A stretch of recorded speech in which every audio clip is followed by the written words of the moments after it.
guys, welcome back sa ating channel RM Vlogs. Time check is 10 o'clock na ng gabi. Good evening sa ating lahat. Napablog ako bigla kasi medyo nainip ako dahil dapat usually this time tulog na ako.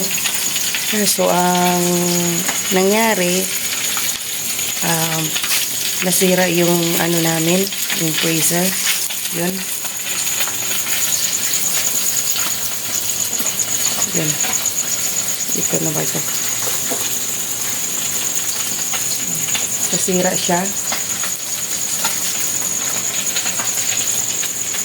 Ang nangyari, hindi gumana na yung freezer. Nilabas ko yung mga isda na binili ko kapon. Saglit lang. Ano lang ako nito. Ayan.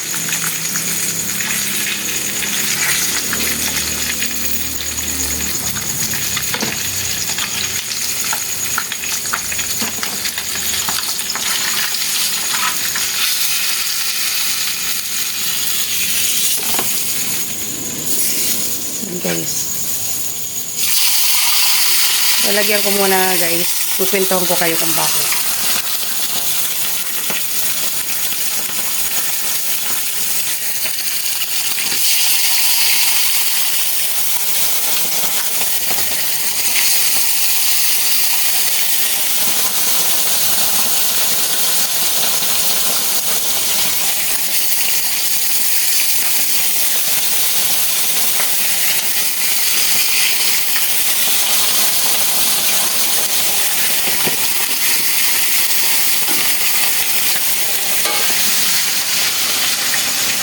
So ito na nga guys, nasira yung freezer.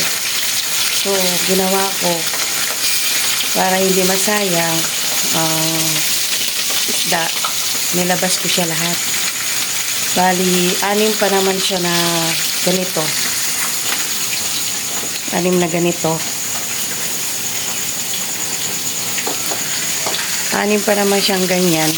Kasi kahapon, kabibili ko lang din sa palengke. Bali, 10 kilos ulit yung binili ko. So, nakakalungkot. Kasi, akala ko medyo maluwag na sa pakiramdam dahil alam kong may stock na pagkain yung maalaga namin. Yun nga lang, sa mga hindi inasang pangyayari.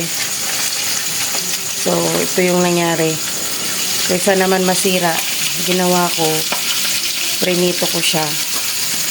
Para at least kahit pa paano masave kaysa hayaan na lang doon. Tapos yung iba, yan.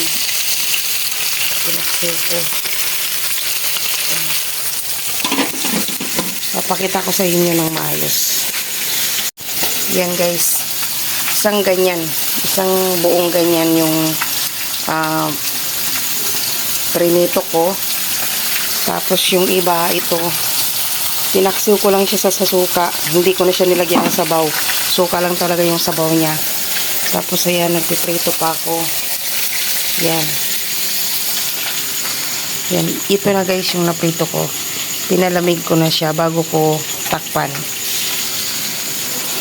So, wala tayong magagawa guys. Kailangan natin i-save kasi sayang yung pagkain. Tsaka higit sa lahat sayang yung pera. Yan. Piprituhin ko na lang. Actually, ganitong oras wala na ako dito sa baba, dito sa kusina. Nandun ako sa taas namin, sa kwarto. Nagpapahinga na. So, meron sana ako pang i-edit na video. So, alam kung ma-edit ko pa mamaya kasi kahapon nga wala akong vlog. Ngayon lang.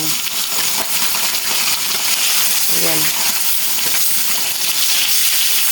Kaya, ngayon 6 o'clock ng gabi, dali-dali kaming pumunta ni Sir Cabalbon sa palengke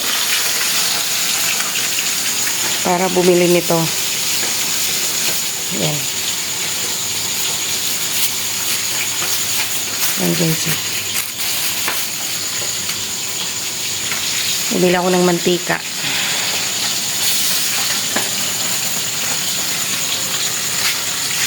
Kaya pinagpapawisan ako, inaantok na ako.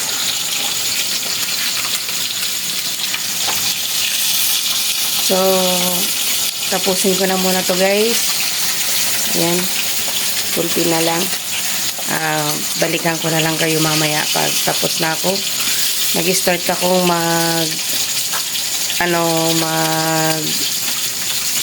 prito kanina pang alas 8. Yun, alas 8. Patapos kung pinakain yung mga alaga.